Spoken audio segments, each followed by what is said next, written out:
Good evening, Stevens Point. I'm Nathan Wegner. And I'm Claudia, Neve. This week on SPTV News, Rise is hosting a recycled art drive, the Department of Theater and Dance is performing Danstage, and a forum is being held to make UWSP Bike Friendly. All of this and more when we return.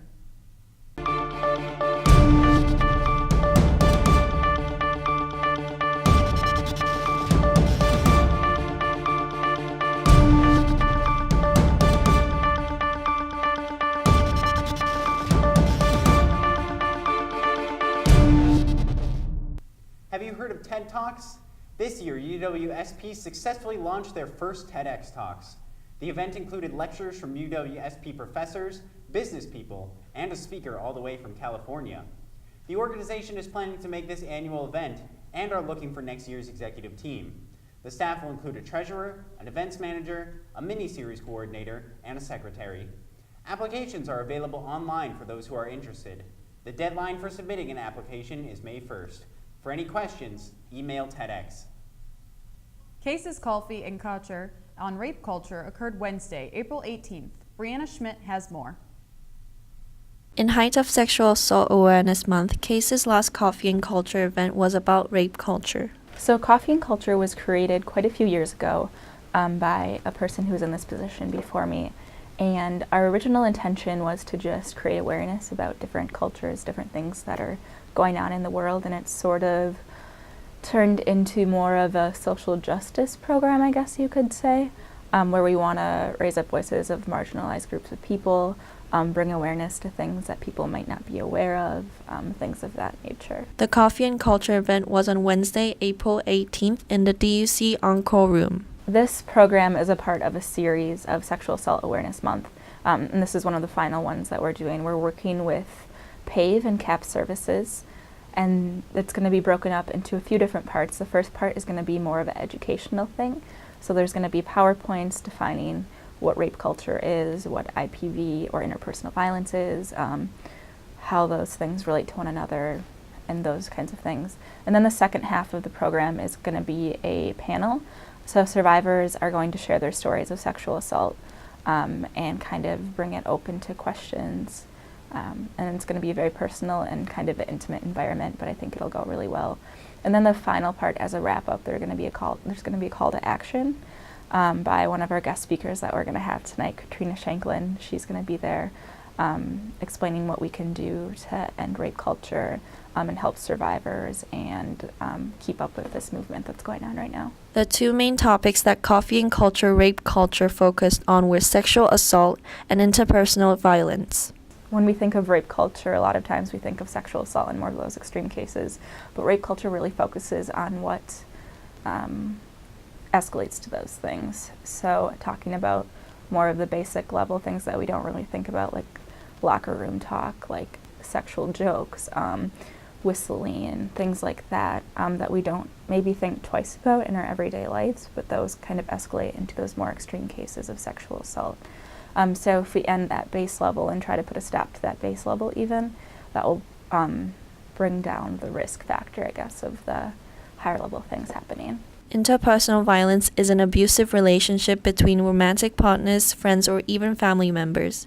These topics are very sensitive, so Coffee and Culture Rape Culture will be a safe space for survivors and others who come. I think that, like I said earlier, this conversation is going to be really tough, but I think it needs to happen. Especially keeping up with the momentum of the Me Too movement that's going on right now. I think it's going to be very impactful. I'm hoping that people get a lot out of it and that they come with an open mind and know that this information might be somewhat triggering. But we want to encourage that it's going to be a safe space for everyone to feel comfortable. And there's going to be people there to support you if you need anything from them. So come with an open mind and knowing that it's going to be an open, safe space for you. This is Ji Sung Kim and Breanna Schmitt for SPTV News. If you'd like to know more information, contact Samantha Barnum and the case office located in the DUC. With a month left of this semester, are you feeling stressed? Centertainment is presenting a comedy show to laugh your stress away. Get ready for an unexpected show because Mission Improbable will be an improv comedy show. The show will be in the DUC Encore on Friday, April 27th. For students, the event is free with a student ID or $5 without. More information is available at the Centertainment office at the DUC. The temporary Brewhouse Beer Garden will be set up shop at the Babblers Bike Fest. They will serve bottled beer and wine to attendees 21 and up and non-alcoholic drinks to anyone. The Brewhouse Beer Garden will be located under the big top tent on the practice field next to DeBow Dining Center. They encourage you to come out, sit back, relax, socialize, play some yard games, and talk your favorite bicycle language. The Brewhouse Beer Garden will be out on Friday, April 27th from 5 o'clock to 9 o'clock p.m. To find out more information about Babblers Bike Fest, visit their website.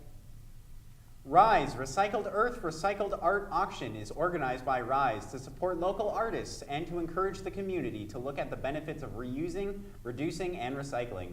Wanzhen Li and Lepak have more. RISE Recycled Earth is an event open to the Stevens Point community and all university students.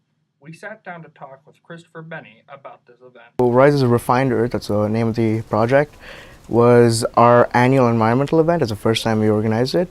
And the goal of the event is to encourage local artists, both within like UWSP and within the community, to create pieces of art that is either made out of completely recycled materials or art that focuses on sustainability and recycling and so on.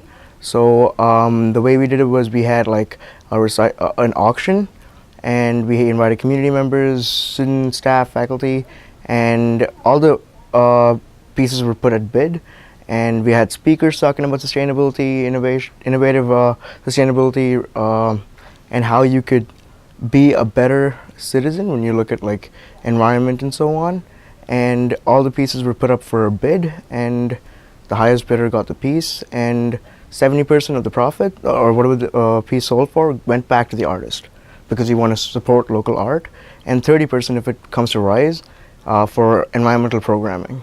The event encourages people to be sustainable and responsible, while also being socially conscious. Our focus again was an environmental event, so by encouraging all art, yeah, we are supporting all artists, but what we wanted to show the community was the things that you throw away, the things that you might forget to recycle, all these things can be used innovatively to create something that is beautiful, something of a certain purpose. And also we were trying to like take the reuse, reduce, recycle, the trifecta, and take an innovative approach on it to reinstill that value in our community. Christopher Benny also made a brief statement on the event. We had a pretty good UWSP community turnout. We didn't get as many community members as we expected, like outside of UWSP, but most of our pieces were sold.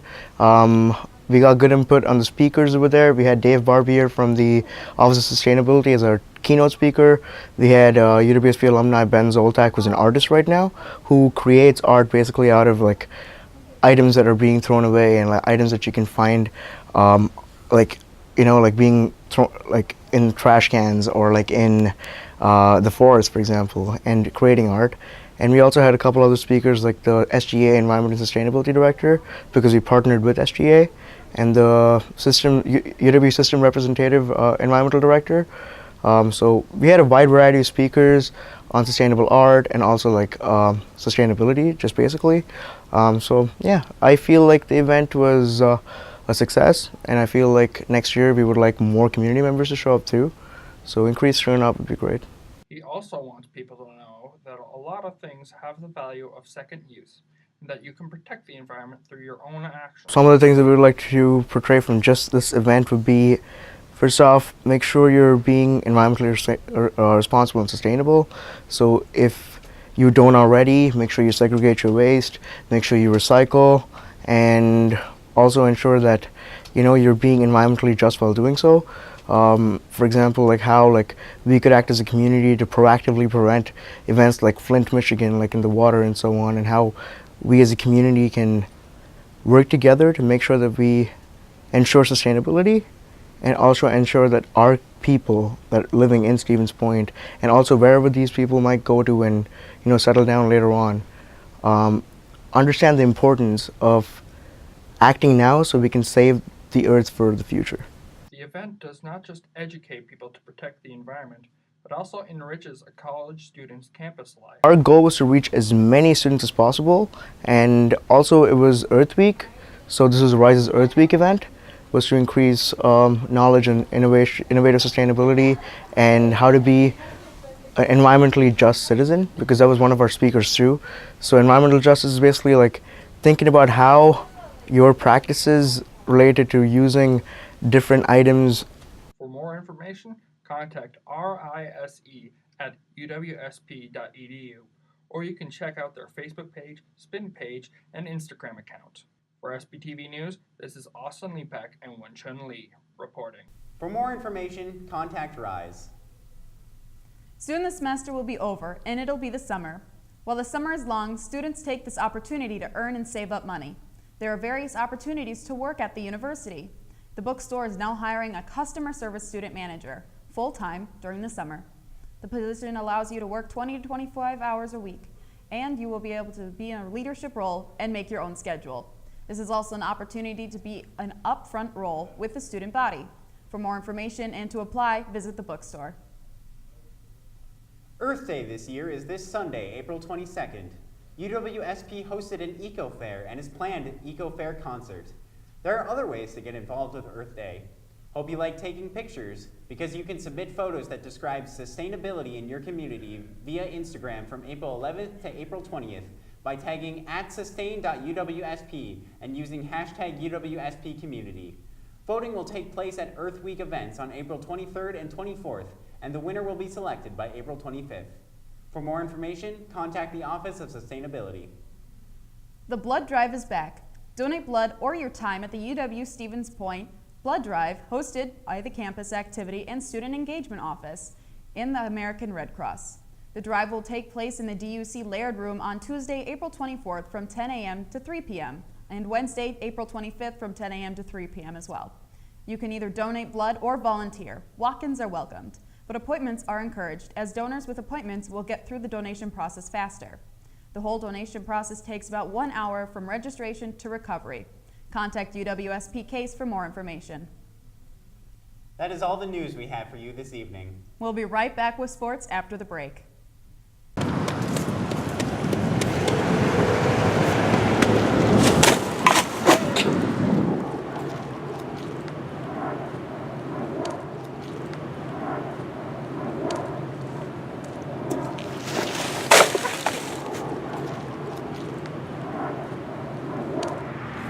So I hear they have like a sale at the DUC or whatever. Yeah. Some like type of coffee.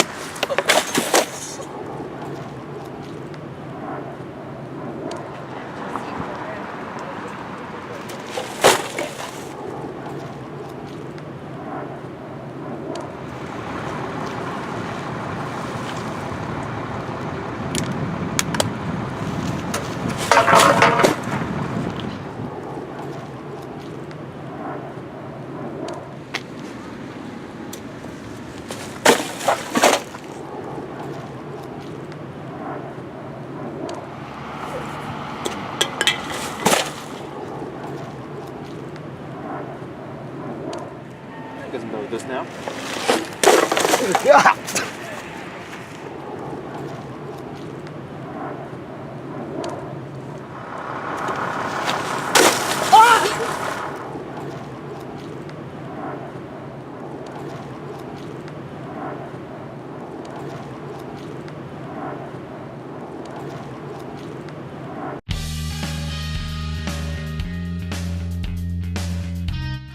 Warzala, the 7th largest book printer in North America, is hiring students for the semester.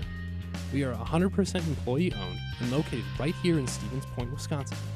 All shifts currently hiring, with jobs starting at $10.80 an hour. Hours are flexible. For more information, contact the Warzala HR department.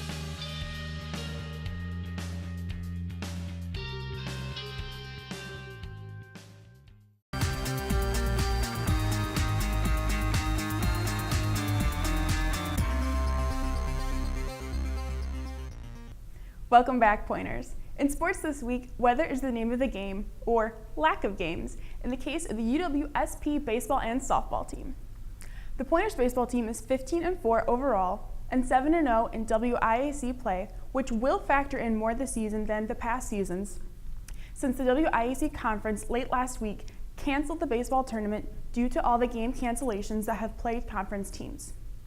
The Pointers baseball team have had 3 games postponed due to weather, all of them against UW Oshkosh. Their last 2 games were against the Titans, a 5-3 win in Oshkosh last Thursday. Cole Erickson improved to 4-0 on the season after finishing with 7 1/3 innings pitched with 5 strikeouts and 3 earned runs.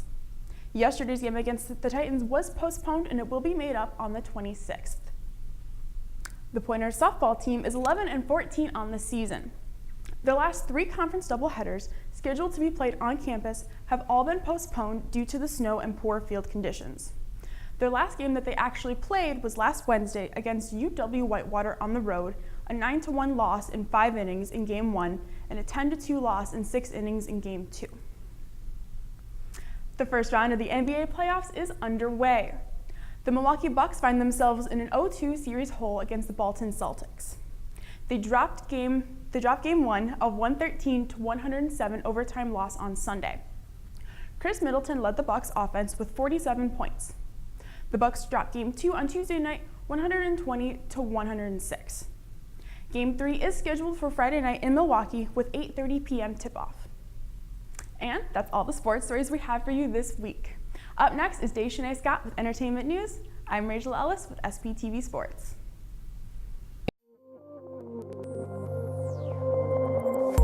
Serving a campus of 9,600 strong, we are the home of UWSP Television. We are SPTV. You can find us on Charter Channel 983, online, or on any of our social media sites.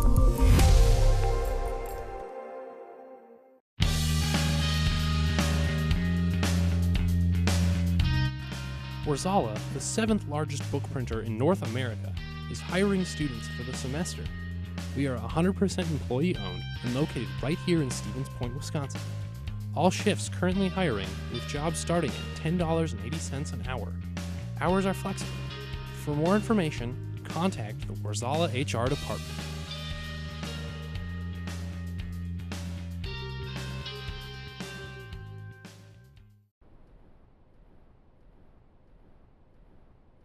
Tobacco use is the largest preventable cause of death and disease in the United States. Cigarette smoke kills more than 480,000 Americans each year. 41,000 of these deaths are from exposure to secondhand smoke. Smoking harms nearly every organ in the body. Every day, more than 3,800 kids under the age of 18 smoke their first cigarette. More than 16 million Americans live with a smoking-related disease. On average, smokers die 10 years younger than non-smokers. Smoking causes cancer, heart disease, strokes, lung diseases, diabetes, and chronic bronchitis.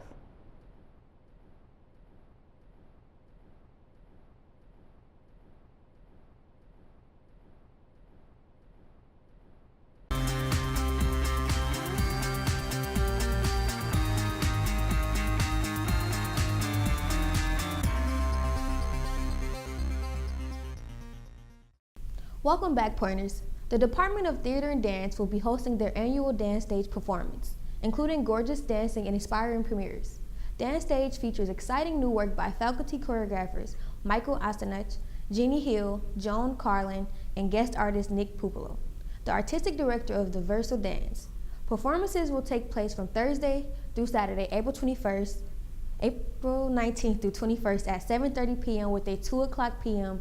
in the Jenkins Theater. Matinee Sunday, April 15th. The April 15th matinee includes an optional 1 p.m. pre-show talk with the choreographers and in-fact room 290.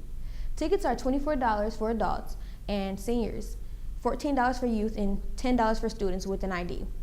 Tickets are available at Information and Tickets in the Dreyfus University Center. UWSP PRSSA will be taking a trip to Madison for the PRSA Agency Tours.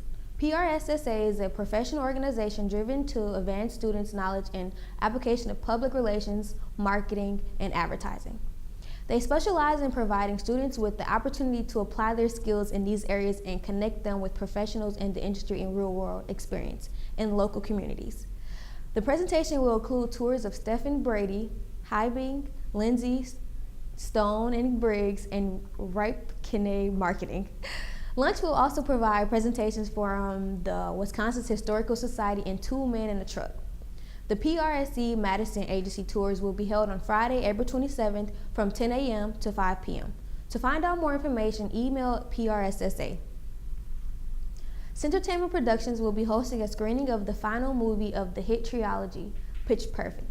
After the highs of winning the World Championship, the Bellas find themselves split apart and discovering they aren't job prospects for making music with your mouth.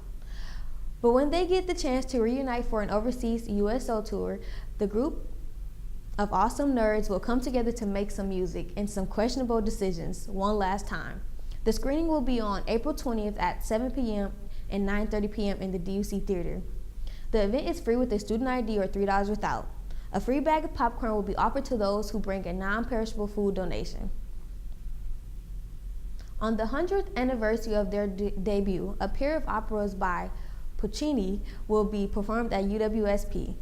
Suor Angelica and Gianni Succi will be performed at the music department's annual opera workshop. The two operas are a part of a set trilogy in which Suor Angelica is a heartbreaking tale of motherhood denied. Gianni Succi is a hilarious tale of how far a family will go to inherit riches. Nearly 40 student singers will participate in a double bill, and the others are involved in set and costume design, backstage work, and lighting. Kristen Ditlow of the University of New Mexico will be guest music director for the production as pianist and musical coach for the singers. Tickets are $19 for adults, $18 for seniors, $14 for youth, and $10 for students with IDs. The opera will be performed at 7:30 p.m. on Friday and Saturday, April 20th through 21st in Mickelson Hall. That's all we have for you this week for entertainment news. Now over to Austin Lepak with Pointer Politics. I'm Dashanay Scott with SPTV News. Thanks, Dashanay. In politics this week, UWSP grad student Taylor Christensen is hosting a campus-wide forum in the hopes of making campus more bike-friendly. Christensen is a student, farmer, and project manager of the Campus Bicycle and Pedestrian Task Force. In addition to writing a campus bicycle and pedestrian plan, the CBPPTF will be applying to the League of American Bicyclists for UWSP to become a bicycle-friendly university. The forum will be held on Friday, April 27th from 10 to 11 a.m. in CPS room 116. Wisconsin Elections Commission unanimously approved moving forward with accessing a $7 million federal grant to hire additional staff and enhance security protections ahead of the fall elections. The grant under the Help America Vote Act comes after the U.S. Department of Homeland Security said Russian government cyber actors tried unsuccessfully before the 2016 election to gain access to a Wisconsin Department of Workforce Development computer system as they look for vulnerabilities. The Commission voted to proceed with hiring up to 6 new staffers, although exactly how many and in what positions will be determined later. It also backed going ahead with purchasing multi-factor authentication software to improve security in Wisconsin's voter registration database. Among the roles the Commission is creating is a staffer who will be dedicated to managing IT projects to help meet security obligations, a security trainer to help support local elections officials, and a specialist who will be dedicated to protecting and maintaining the voter registration database. Pointer Politics will keep you updated on this story. That is all we have for you this week in Pointer Politics. I'm Austin Lepak, and we'll be right back after the break.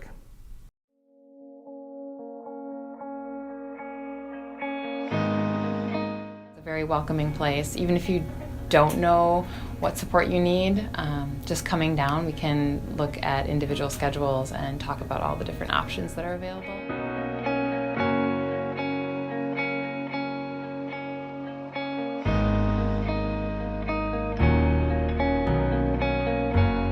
I believe that the TLC can definitely help students even for the slightest little bit. The writing lab, especially because you're going to have to write papers for any of the classes, they're able to proofread those and give you feedback on those. The writing lab has been around since 1973, and it's the second oldest writing lab in the United States, which is kind of cool.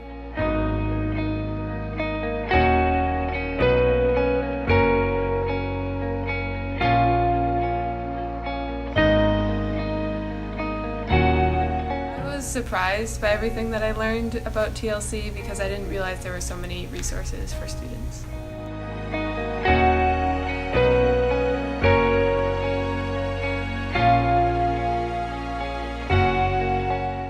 to see more students down here. I mean, it's great that we have 35% of the student population utilizing us, but that means that we have 65% that didn't utilize us, and I know we have support services that could benefit just about everybody.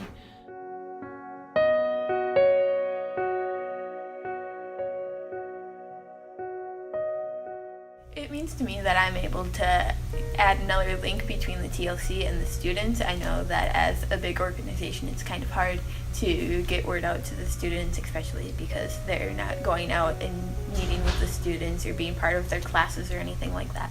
So having that extra link probably helps them out a lot.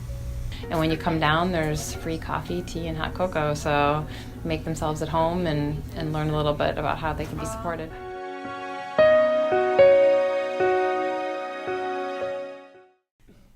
That is all the news we have for you this week at SPTV. Until next time, Stevens Point, have a great night.